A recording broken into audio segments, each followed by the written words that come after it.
آپ دیکھ رہے ہیں گمٹی چرچ ٹی وی۔ مقدس میں سے پڑھیں گے۔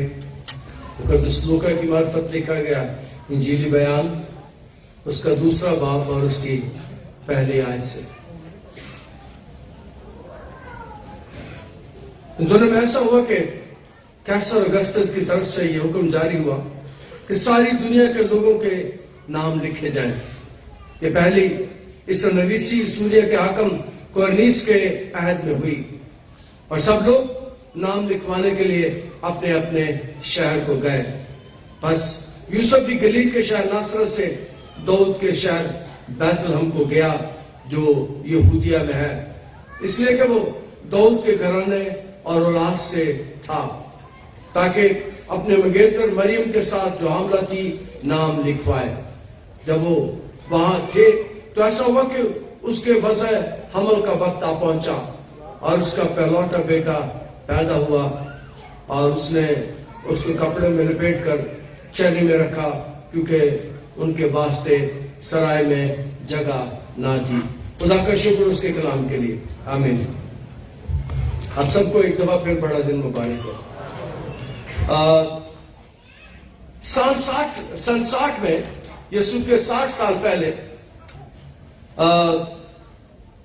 رومی جنرل پومپی نے یروشلم کو فتح کر لیا، اور جنیس دیوتا کے مندر میں آگ بجھ گئی۔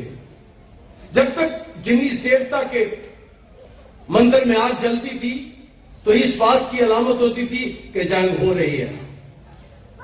پوری برطانیہ، پارتھیا اور سارے علاقوں میں رومی حکمرانوں نے قبضہ کر لیا تھا۔ پوری معلومات دنیا میں، مہذب دنیا میں امن ہو چکا تھا، اور اس وقت پوری دنیا میں امن، سکون اور سلامتی تھی۔ اور اس وقت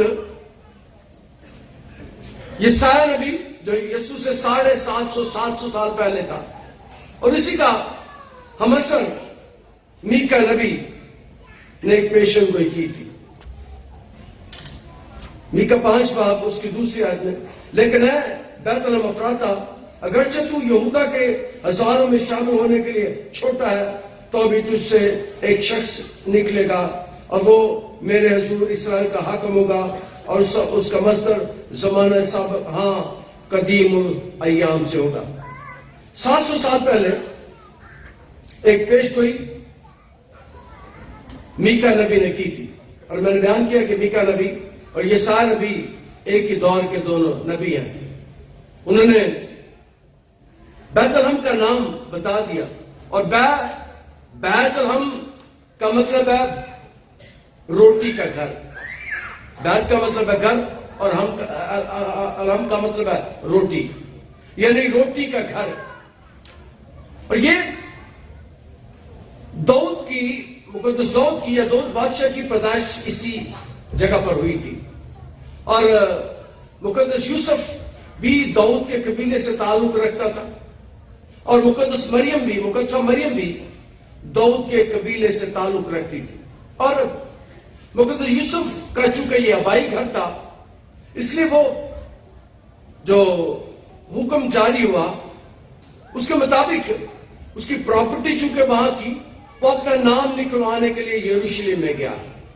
اس کی ہو سکتا ہے وہاں پر پراپرٹی ہو، کوئی گھر ہو، اور 14 سال بعد یہ اسم نویسی ہوتی تھی، اور کورنیس نے یہ اسم نویسی کروائی تھی تاکہ دنیا کو بتا سکے کہ اس کے اندر کتنے لوگ آتے ہیں، کتنے لوگوں پر وہ حکمران ہے، یا کتنی بڑی تعداد پر وہ غالب ہے، اور لوگوں کو ڈرانا دھمکانا بھی چاہتا تھا کہ میں کتنی بڑی سلطنت کا حکمران ہوں۔ اور اس نے یہ کوشش کی کہ لوگوں کے نام لکھے جائے، اور نام لکھوانے کے لیے ضروری تھا کہ اپنے اپنے شہروں کو، اپنے اپنے قبیلوں میں، اپنے اپنے آبائی علاقوں میں، جہاں پر کسی کی کوئی جائیداد تھی، جہاں پر کسی کو پراپرٹی تھی، وہاں جا کر اس کا نام لکھوائے، اپنا نام لکھوائے۔ اور اس لیے یہ سفر جو کلام مقدس میں یہاں پر لکھا ہے، یہ پہلی سن سوریہ کا کورس میں، اور کلام میں سب لوگ اپنے نام لکھوانے کے لیے اپنے شہر میں گئے. بس یوسف بھی گلیل کے شہر ناصرت سے داؤد کے شہر، ناصرت سے داؤد کے شہر کا فاصلہ جو تھا وہ 140 کلومیٹر تھا. 140 کلومیٹر طویل یہ سفر تھا. اور مقدسہ مریم کا یہ 9واں مہینہ تھا، آخری ہفتہ تھا، اور 140 کلومیٹر 92 میل کا یہ سفر تھا ناصرت سے داؤد کے شہر کا. اور عام طور پر 4 سے 6 دن میں یہ سفر طے ہوتا تھا. 6 دن، کیونکہ جی مقدسہ مریم کا یہ 9واں مہینہ تھا، تب کوئی ایمبولینس تو ہوتی نہیں تھی، تو وہ اس طویل سفر میں جس میں 4 سے 6 دن لگتے تھے وہ اس سفر میں چل پڑے. اور مقدسہ مریم جو تھی وہ مقدس یوسف کی منگیتر تھی، اور منگیتر کے تعلقات بڑے قریبی ہو جاتے تھے. منگنی توڑنے کے لیے باقاعدہ طلاق والا سسٹم ہوتا، بڑا مضبوط، منگنی بڑی مضبوط ہوتی تھی. اس میں صرف ایک شرط تھی یہودی دستور کے مطابق کہ اس کے ساتھ کوئی جنسی تعلق نہیں رکھ سکتے تھے. باقی ہر قسم کے تعلقات اس کے ساتھ ہوتے تھے، لیکن منگیتر کے ساتھ جنسی تعلق نہیں ہو سکتا تھا. اور یہ مقدسہ مریم چونکہ منگیتر تھی مقدس یوسف کی، اور وہ حاملہ بھی تھی، 9واں مہینہ اس کا تھا، اور بڑی مشکل میں تھی اس کے لیے، کیونکہ بغیر شادی کے کوئی حاملہ ہو جائے تو اس کی سزا یہ تھی کہ اسے سنسار کیا جاتا تھا، مارا جاتا تھا. اور مقدس یوسف کوئی بہت دلیر شخص ہے، اور یاد رکھیں خدا اپنے مقاصد کے لیے دلیر لوگوں کو استعمال کرتا ہے. خدا اپنے کاموں کے لیے ایسے لوگوں کو استعمال کر سکے جو ان کے کام کر سکے. اور یہاں پر بھی ہم دیکھتے ہیں کہ مقدس داؤد جو اس کے منگیتر ہے، اور وہ اس کے ساتھ شادی شدہ نہیں، لیکن اس کو اپنے ساتھ رکھتا ہے. کہیں پیچھے سے اگر اس کا بچہ پیدا ہو جائے تو کوئی سے مار نہ دے، کوئی سے نقصان نہ پہنچائے، کوئی غلط کام نہ ہو جائے. اس لیے وہ 140 کلومیٹر کا سفر اس کو لے کر کرتا ہے.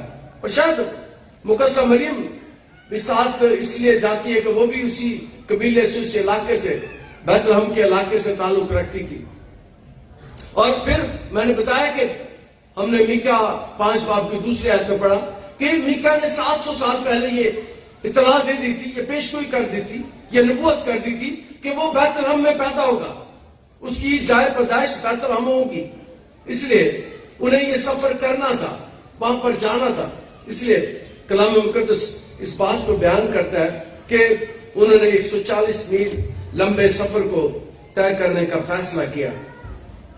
اپنے آبائی گھر میں جاتے ہیں، اور میں اس غار میں بھی گیا ہوا ہوں جس غار میں مقدسہ مریم یسوع کو لے کے 6 ماہ تک رہی تھی.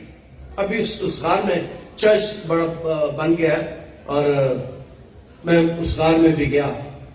اور یہاں پر دوسری صدی کے علماء کا خیال ہے کہ یہ جو جہاں پر یہ پیدائش ہوئی وہ غار تھی، نیچے تھی جہاں پر جانور باندھے جاتے ہیں. یہاں پر اور کچھ چیزیں سامان کی ہوتی ہیں، کیونکہ ساری دنیا سے معلوم دنیا سے لوگ آئے تھے اور اپنا اپنا نام لکھوانا چاہتے ہیں اپنے شہر میں، اور جگہ کوئی نہیں تھی. شاید ان کے آبائی گھر میں بھی کوئی جگہ نہ ہو، اس لیے وہ سرائے میں جاتے ہیں، سرائے میں جا کے رہتے ہیں. اور سرائے میں بھی انہیں اس جگہ پر رکھا جاتا ہے جہاں پر جانور رکھے جاتے ہیں، جہاں پر عام طور پر ہمارے ہاں تو بچے پیدا ہوں تو بڑے جھولے شولے اور پونگڑے شونگڑے لگائے جاتے ہیں، لیکن وہاں پر ان کے لیے کوئی ایسی سہولت موجود نہیں. اور پھر یہودی دستور کے مطابق جب پیدائش ہونی ہوتی تھی کسی بچے کی تو جو دائی ہوتی تھی، دائیا ہوتی تھی، وہ دور سے آ کر بھی ان کے ساتھ ہوتی تھی. لیکن لگتا یوں ہے کہ مقدسہ مریم کی مدد کرنے کے لیے بھی وہاں کوئی نہیں ہے. اور یاد رکھیں جس کی کوئی مدد نہیں کرتا اس کی خدا مدد کرتا ہے. جس کے لیے کوئی، اور ایک بات میں کہتا ہوں کہ جب ڈاکٹرز کام نہیں کرتے، جب ادویات کام نہیں کرتی، جب ڈاکٹر جواب دے دیتے ہیں تو پھر ہمارا خدا کام کرتا ہے. اس لیے ہفتے جمعے والے دن شاید اتوار والے دن یاد نہیں، ایک بیٹی ہمارے پاس آئی تھی. وہ آتی ہوتی تھی یہاں میرے سامنے کھڑی ہو جاتی تھی آگے، دونوں میاں بیوی، اور پچھلے 11 سال سے وہ بے اولاد تھے اور بڑے ایمان کے ساتھ آ جاتے اور میرے سامنے کھڑے ہو جاتے. میں ان کو دعا دیتا، ان پر ہاتھ رکھ کے دعا کرتا، اور میں نے کہا تھا خدا ایک دن تیری گود بھرے گا. اور پچھلے ہفتے وہ آگے تھی کہ پادری صاحب 11 سال کے بعد میری گود بھر گئی. یہاں پر میں بتا رہا ہوں کہ خدا لوگوں کو اولاد دیتا ہے. جو اولاد مقدسہ مریم کو ملنے والی ہے وہ ایسی اولاد ہے جس کا دنیا میں کوئی جواب ہی نہیں ہے. ویسا شخص اس کے ہاں پیدا ہونے والا ہے، ایسا شخص اس کے ہاں آنے والا ہے جس کا کوئی مقابلہ ہی نہیں ہے. دنیا میں سب سے زیادہ مخالفت یسوع کی جاتی ہے، دنیا میں سب سے زیادہ یسوع کو پڑھا جاتا ہے، دنیا میں سب سے زیادہ یسوع کو مانا جاتا ہے، دنیا میں سب سے زیادہ کام یسوع کرتا ہے، اور دنیا میں سب سے زیادہ معجزات اس نے کیے ہوئے. وہ پیدا ہونے والا ہے اور اس کی پیدائش بھی ایک معجزہ ہے. اس کی پیدائش ایک معجزہ ہے کہ وہ بغیر باپ کے پیدا ہوا ہے. جو باپ اس کے ساتھ ہے وہ اس کا مگیتر ہے. اور میں نے بتایا کہ یہودی شریعت کے مطابق، یہودی دستور کے مطابق ان تعلق ہو سکتے تھے، قریب رہ سکتے تھے، لیکن جنسی تعلق نہیں ہو سکتا تھا. اور وہ روح کو اس کی قدرت سے حاملہ ہوئی. اور یاد رکھیے کہ اس کی پیدائش کسی اعلیٰ مقام پر بھی ہو سکتی تھی. شاید ادھر تک میرا اور آپ کا اور دنیا کی رسائی نہ ہوتی، اس لیے اس نے وہ ہمارے درمیان آیا، ہمارے جیسے لوگوں کے درمیان وہ آیا. یہاں پر کلام مقدس میں اس بات کو سیکھتے ہیں کہ وہ ایسی جگہ پر، میں نے پڑھ رہا تھا کہ وہ اصل میں وہ بھی اس سرائے کے نیچے جگہ تھی، وہ انڈر گراؤنڈ تھی جس میں کہ اس کی پیدائش ہوئی. کلام مقدس میں ہم اس بات کو سیکھتے ہیں. ان دنوں میں ایسا ہوا کہ کیسر اگسطس کی طرف سے حکم جاری ہوا کہ ساری دنیا کے لوگوں کے نام لکھے جائیں. اس کا مطلب ہے کہ وہ چاہتا تھا جتنے ممالک، جتنے علاقے اس کے انڈر آتے ہیں، ان کی اس کے پاس پوری تفصیل ہو. سارا کتنے لوگ، کتنی آبادی اس ملک میں ہے، اس علاقے کی ہے. کیسر اگسطس اس کام کو کروانا چاہتا تھا. اور یاد رکھیں کہ یہ ایسے نہیں ہو گیا. کیسر اگسطس نے ایسے حکم نہیں دے دیا، بلکہ یہ حکم خدا کی طرف سے اسے ملا ہے، کیونکہ وہ جو حکم اس لیے ہے کہ خدا چاہتا تھا کہ اس کی پیدائش داؤد کے شہر میں جا کر ہو. اس لیے اسے حکم دینا پڑا کہ لوگ اپنے اپنے علاقوں میں جائیں، اور مقدسہ مریم اور مقدس یوسف اسی بیت لحم کے رہائشی تھے جہاں انہوں نے جا کر اس بچے کی پیدائش کرنا تھی. کیونکہ وہ داؤد کے گھرانے سے آنے والا ہے، داؤد کی نسل سے آنے والا ہے، داؤد کی نسل سے پیدا ہونے والا ہے. اس لیے اس گھرانے میں گیا، اس علاقے میں گیا، تاکہ اس کی پیدائش وہاں پر ہو سکے. اس لیے کہ داؤد بادشاہ اسرائیل قوم میں بڑا بادشاہ تھا. پھر اس کا بیٹا سلیمان بادشاہ بڑا بادشاہ تھا، اور جس کی حکومت، جس کی سلطنت کے بارے میں بہت کچھ ہم جانتے ہیں. اس کے خاندان، اس کے بیٹے نے سب سے بڑا زندگی کا کام یہ کیا کہ اس نے ہیکل کی تعمیر کی، ہیکل سلیمانی اس نے بنائی. اس خاندان جس کی مشہوری بڑی تیز تھی، بڑی زیادہ تھی، وہ اس کے خاندان سے تعلق رکھتا ہے. مقدسہ مریم بھی اسی خاندان سے، مقدس یوسف بھی اسی خاندان سے. اس لیے اس کی پیدائش وہاں پر ہونا ضروری ہے، کیونکہ وہ ابن داؤد کہلانے والا تھا، ابن داؤد کہلانے والا تھا. اسی لیے یہ کیسر اگسطس نے حکم دیا کہ ساری دنیا کے لوگوں کے نام لکھے گئے. پہلی سنویسی سوریہ کے حکم کورنیس کے عہد میں ہوئی، اور سب لوگ نام لکھوانے کے لیے اپنے اپنے شہر کو گئے. تمام لوگ اپنے اپنے شہر کو گئے. لیکن اس میں عورتوں کے لیے کوئی ضروری نہیں تھا کہ وہ چاہیں.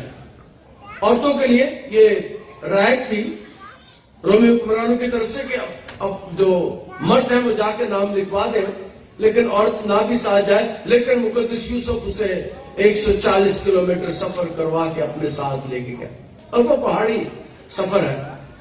اس علاقے میں ایک خاتون جو 9ویں مہینے میں ہے، جس کے دن قریب ہے، وہ سفر کرتی ہے. اور میں نے پہلے بتایا کہ ان دنوں میں کوئی ایمبولینس بھی نہیں ہوتی تھی. زیادہ سے زیادہ اگر کوئی گدھا ہو جائے یا گھوڑا ہو جائے یا اور کسی جانور پر سفر ہو سکتا تھا.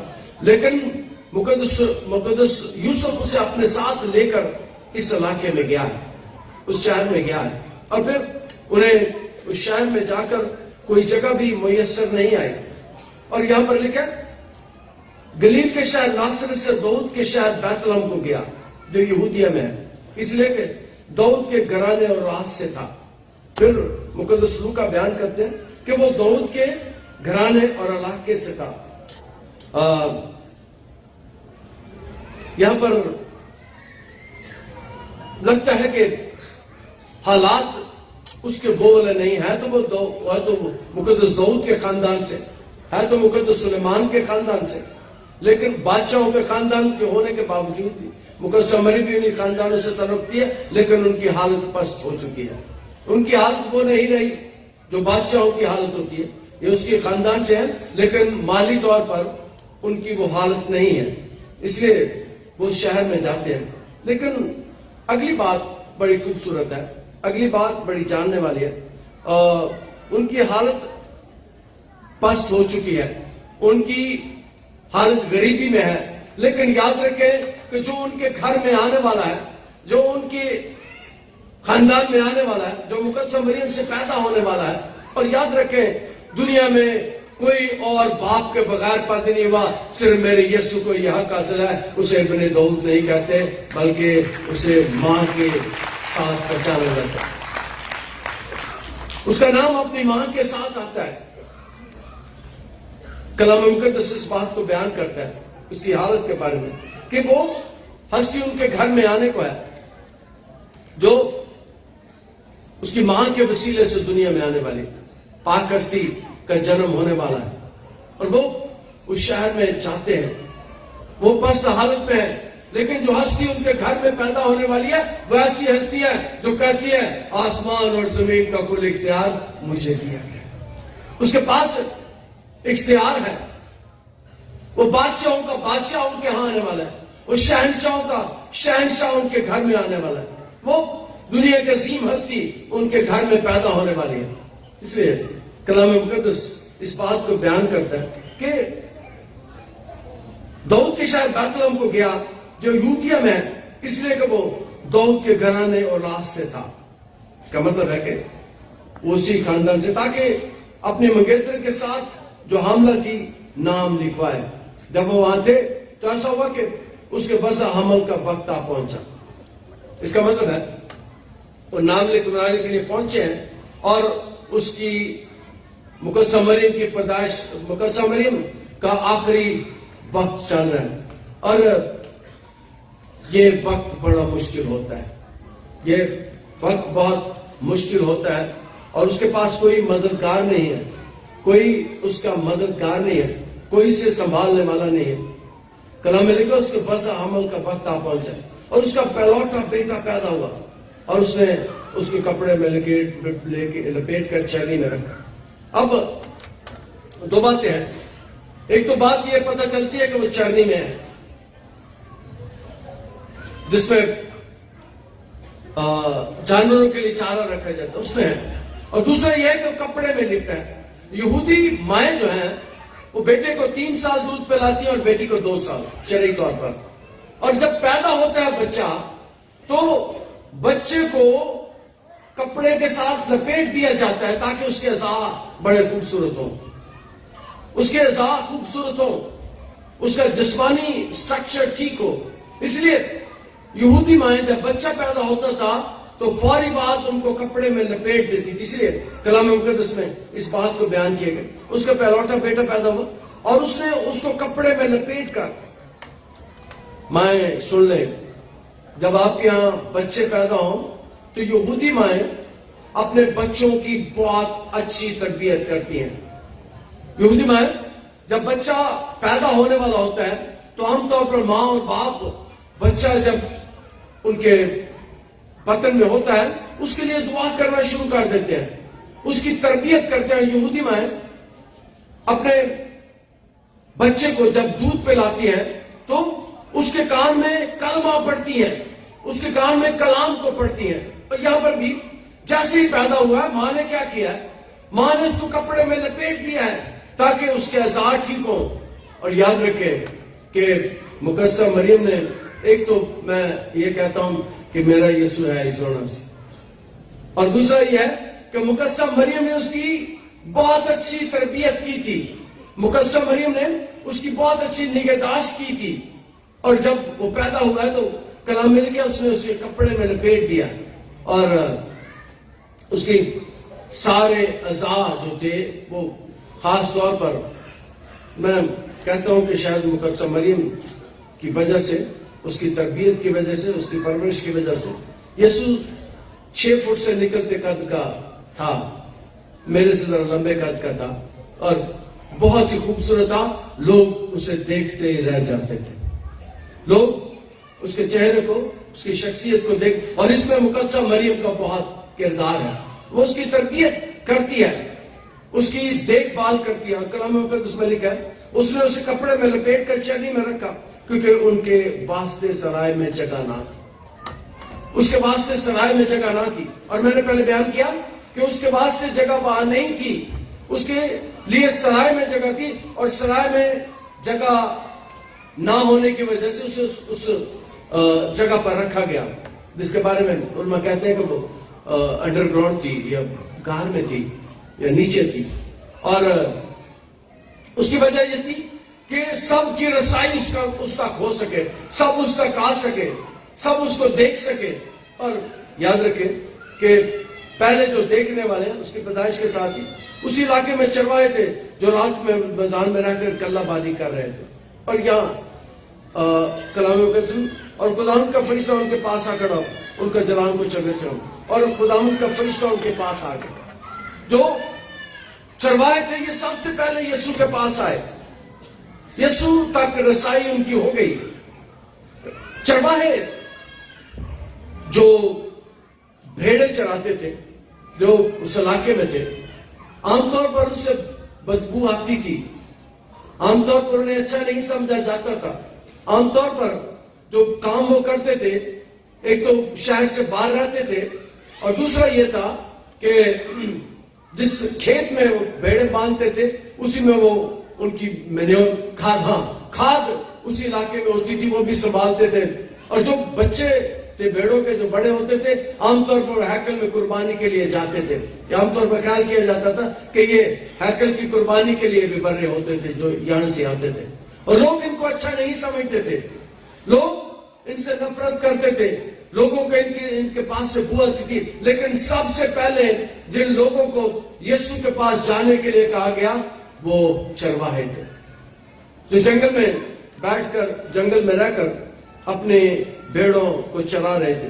اور کلام مقدس میں لکھا اور خداوند کا فرشتہ ان کے پاس آ کر کھڑا اور خداوند کا جلال ان کے چوگرد چمکا اور وہ نہایت ڈر گئے. وہ شاید انہوں نے کبھی زندگی میں ایسا نہیں دیکھا. اور میں اس لیے یہ ساری تفصیل بتا رہا ہوں کہ میں آپ کو بتانا چاہتا ہوں کہ یسوع کے پاس پہلے ان کی رسائی ہوئی جن سے نفرت لوگ کرتے تھے. یسوع کے پاس پہلے ان کی رسائی ہوئی جو شہر سے باہر رہتے تھے.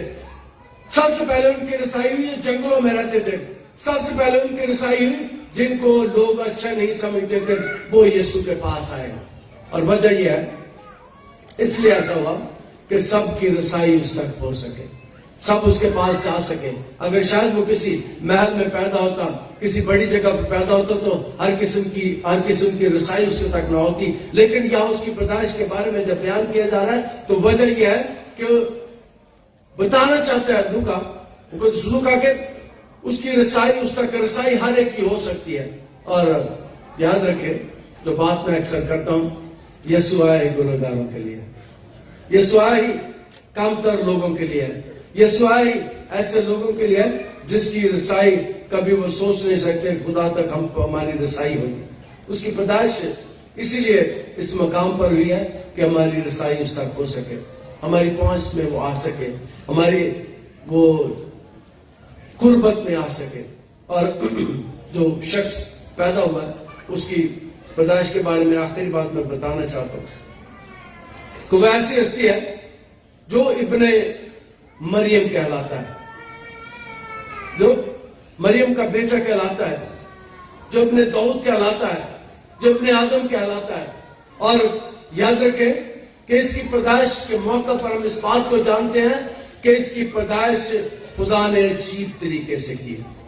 اس کی دنیا میں آنے کا طریقہ عجیب ہے، اس کی پیدائش عجیب ہے، اس کی زندگی عجیب ہے، اس کے کام عجیب ہے، اس کے معجزات عجیب ہے، اس کے کارنامے عجیب ہے. اس کا ہمارے درمیان آنا اس بات کو ثابت کرتا ہے کہ خدا دنیا سے پیار کرتا تھا، اس لیے اس نے اپنے اکلوتے بیٹے کو بخش دیا تاکہ جو کوئی اس پر ایمان لائے ہلاک نہ ہو بلکہ ہمیشہ کی زندگی پائیں. اس کا ہمارے درمیان آنے کا مقصد یہ تھا کہ ہم زندگی پائیں اور کثرت کی پائیں. خدا انداز کے کلام کے وسیلے سے ہمیں برکت دیں. ہم دعا کریں. عزیز اور پیارے آسمانی خدا، تیرا شکر، تیری تعریف، تیری حمد، تیری ستائش، تیری پرستش اور تیری عبادت. تو عبادت خدا ہے جو عزت، تعظیم اور سجدے کے لائق ہے. تو ایسا رب ہے جس نے اپنے بیٹے کو بخش دیا تاکہ جو کوئی اس پر ایمان لائے ہلاک نہ ہو بلکہ ہمیشہ کی زندگی پائے. مسکل زمین پر آنے کے لیے آج سے 2000 سال پہلے اس کی پیدائش کے لیے جو بیت لحم میں ہوئی، جو روٹی کا گھر ہے اور وہ آج بھی زندگی کی روٹی ہمیں دیتا ہے. اے خدا، ہم خدا تیرا شکر ادا کرتے ہیں آج اس موقع کے لیے جو تم ہماری زندگی میں بخشا کہ ہم اس بڑے دن کی خوشیوں میں شامل ہو سکے. ہماری مدد کرنا یسوع کے القاب میں. آپ دیکھ رہے ہیں گوٹی چرچ ٹی وی.